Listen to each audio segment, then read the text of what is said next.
Ya baik, Assalamualaikum warahmatullahi wabarakatuh. Masih semangat? Duta sanitasi? Duta sanitasi?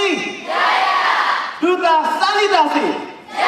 Wah, luar biasa, tangan dong, luar biasa sekali ya. Yang pasti kakak pengen mengatakan bahwa kalau dibandingkan di tahun-tahun sebelumnya, teman-teman sekarang saya melihat lebih yakin, lebih dan terbaik untuk saya di tahun 2013 ini. Ya, baik. Kakak ingin menanyakan, siapa yang pernah melakukan presentasi? Tuh, wah, luar biasa banyak banget ya. Ada yang enggak juga. Dirubah lagi. Siapa dari adik-adik sekalian yang pernah benar-benar melakukan sebuah presentasi? Belum. Jadi berkurang. Dirubah lagi deh kalau gitu. Dari adik-adik sekalian, siapa yang pernah benar-benar berbicara dengan orang lain? Oh, semua ya? Semua berbicara dengan orang lain, artinya kita ngobrol. Dan pada kesempatan sore hari ini tentunya kita bicara ada seputar ngobrol. Kita nggak akan bicara terlalu formal, tapi bagaimana caranya tentunya adik-adik bisa berbicara dengan nyaman. Berbicara dengan enak. Ya. Tapi kadang-kadang ketika kita berbicara, suka aja kan? Ada yang, padahal saya sudah mengatakan dengan benar-benar, dengan jelas dan sebagainya, tapi kok dia nggak ngerti? Pernah nggak seperti itu?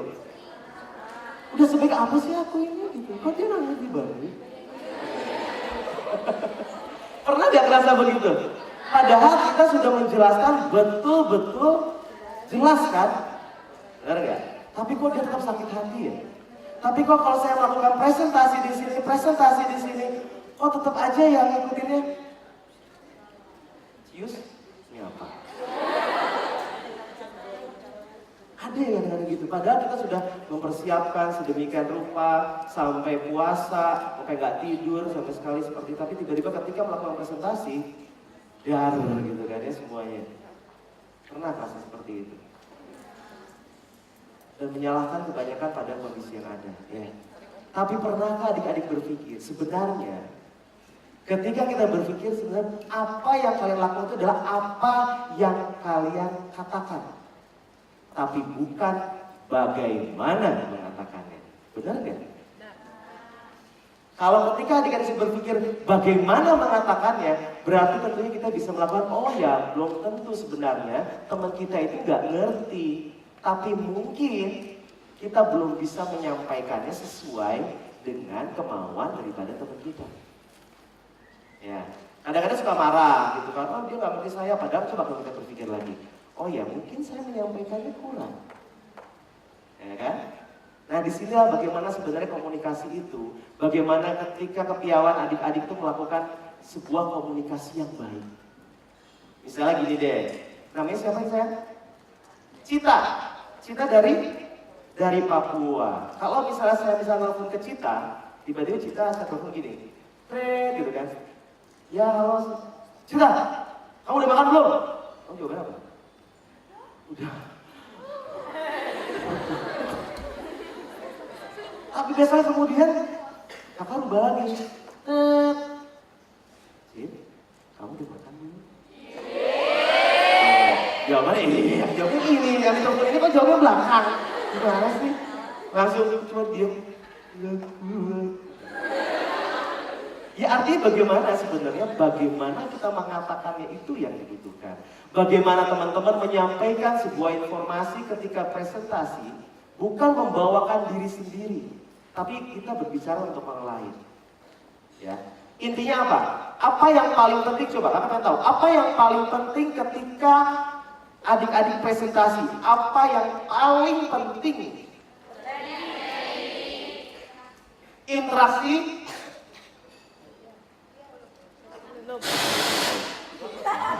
Yang paling penting adalah ketika Anda menjadi seorang presentator, itu adalah yang paling utama adalah adik-adik bukan berbicara tentang diri pribadi, tetapi bagaimana kita lebih mengenal apa yang kita pikirkan, apa yang audiens kita pikirkan. Kalau ibaratnya misalnya kita berbicara pada, oh ini adalah 1, 2, 3 dan sebagainya, kita menurut. Tapi orang ada yang gak suka, karena apa? Karena kita tidak melihat apa yang menjadi kebutuhan daripada audiens. Saya datang itu mau ngapain sih, gitu kan? Jadi intinya itu. Jadi bagaimana tentunya kita itu mengerti apa yang difikirkan oleh teman-teman kita, audiens kita. Kalau kita tidak berpikir gitu, maka artinya akan terjadi apa? Manipulasi jadinya. Ya kan? Nah, jadi bukan apa tapi bagaimana. Jadi kapanpun adik-adik ngobrol sama teman-teman nanti setelah acara ini, mulai berpikir kalau kemarin musuhan, ya, oh mungkin saya yang kurang menyampaikannya dengan baik. Kalau nanti presentasi juga, oh saya sudah begini, ternyata saya harus presentasi juga dengan baik. Ya, oke. Tapi ketika kita mau melakukan presentasi, wah yang ada adalah takut, ya, deg-degan, ya.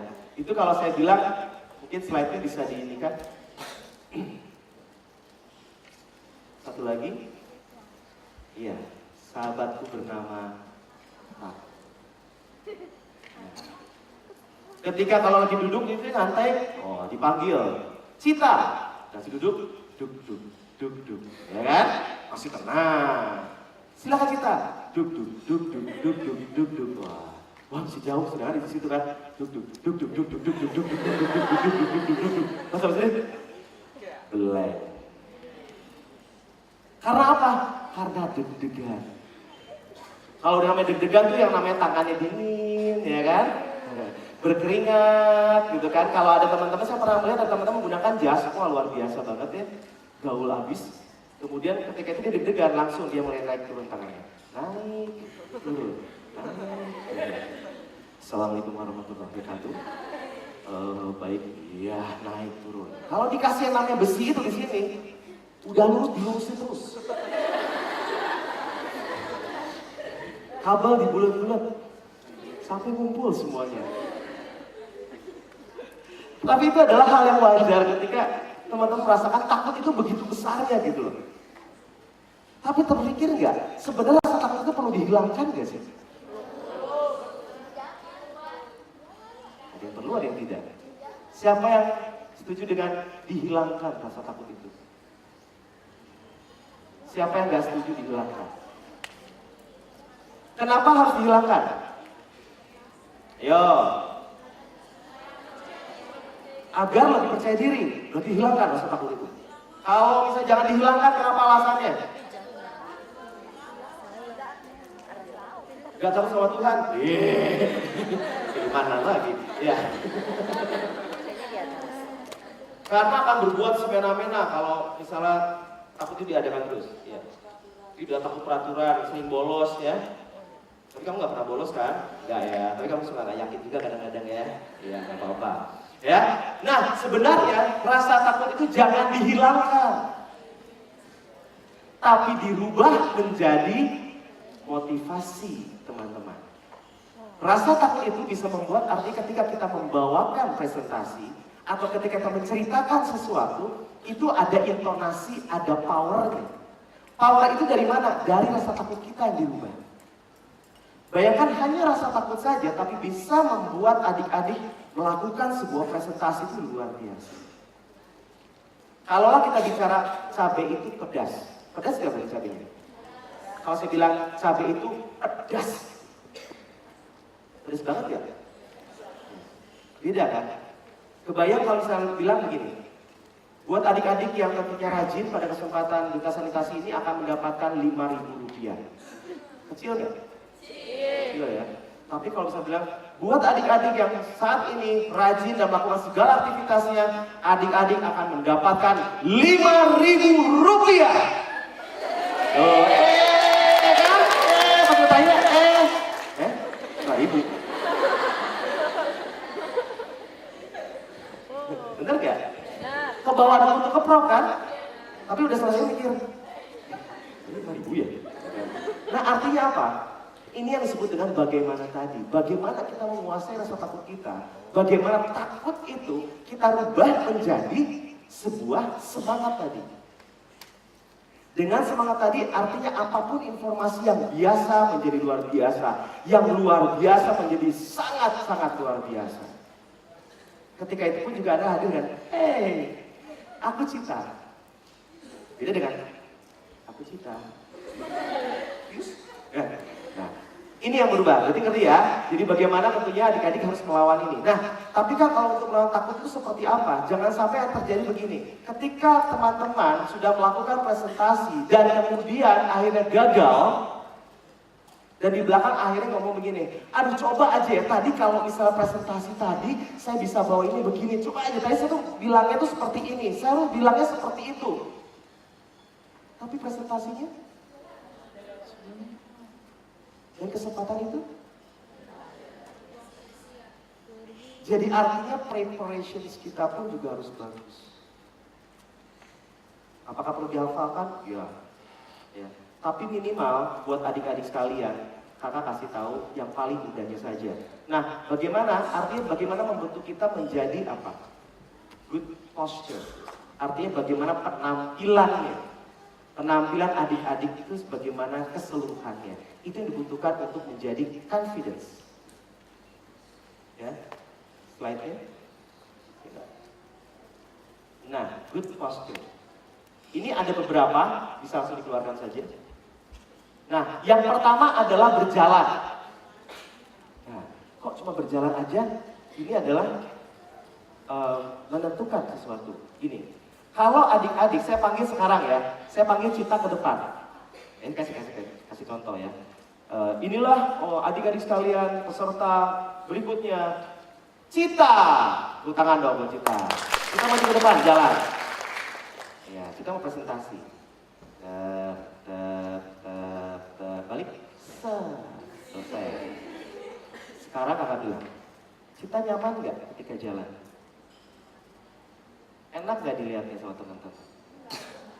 Yakin nggak Cita langkahnya? Yang bagaimana harusnya?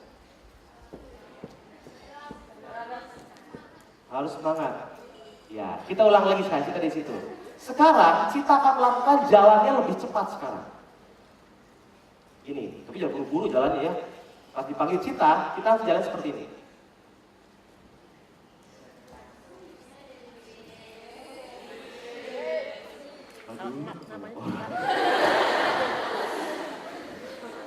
Minimal berdekat ke depan dulu kan. Ya, ulang lagi ya. Oke, inilah Cita. Ya. Nah, enak kan ya kelihatannya ya? Langsung lain kelepek. Wah, Cita ini luar biasa. Udah cukup belum seperti itu? Kita masuk ke berjalan aja, kakak yang di sana. Langsung masuk ke sesi berjalan aja, terus. Yang slide berikutnya aja. Thank you. Oke.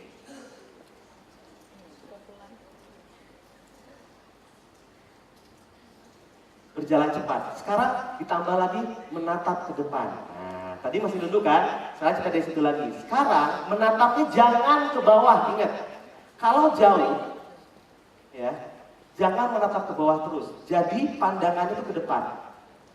Jadi kalau jalan, kalau kakak suka ngeliat di mall-mall, saking katanya sih orang gaul, cuma pas jalan di mall gini.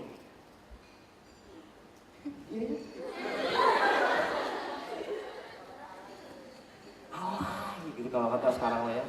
Kalau jalan, kalau ingin artinya kita juga melihat mempunyai penampilan yang baik, berjalan tadi cepat seperti itu. Kemudian yang kedua adalah pandangan mata jangan ke bawah terus. Jadi kalau jalan seperti ini.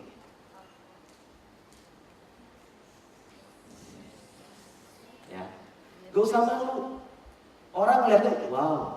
Tapi ingat, tetap ketika berjalan ke depan seperti ini, tetap melihat ke bawah juga. Takut ada tangga. Jangan tiba-tiba, keren, hilang jatuh ke bawah. Karena kalau di bawah juga. Tetap cuma sesekali aja. Kalau misalnya kita dipanggil, nanti adalah podiumnya adalah di sini, maka ketika kita berjalan, kita pandangannya seperti ini. Lihat ini. Nah, jangan di sini terus. Jangan, baru